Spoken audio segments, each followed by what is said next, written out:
Non. Des fois, quand ils peuvent être symptomatiques ou dans une période aiguë de la maladie, on peut avoir l'impression que les gens qui souffrent de schizophrénie pourraient avoir l'air moins intelligents. Dans la phase aiguë de la maladie, il peut y avoir effectivement une atteinte au niveau de certaines fonctions cognitives.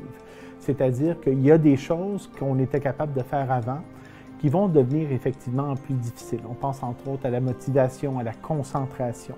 Ça peut prendre un certain temps avant que ces fonctions-là reviennent à ce qu'elles étaient auparavant. On l'entend beaucoup ça, puis c'est pas une déficience et c'est pas un manque d'intelligence d'avoir eu une psychose ou d'avoir la schizophrénie.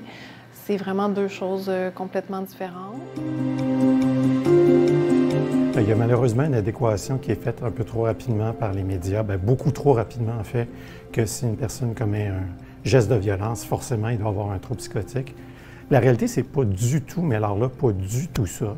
L'immense majorité des gestes de violence qui sont commis dans la population générale sont commis par des gens qui n'ont pas de trouble psychotique. Par contre, quand il y a des cas qui arrivent, là, évidemment, les médias vont s'en emparer et en parler beaucoup.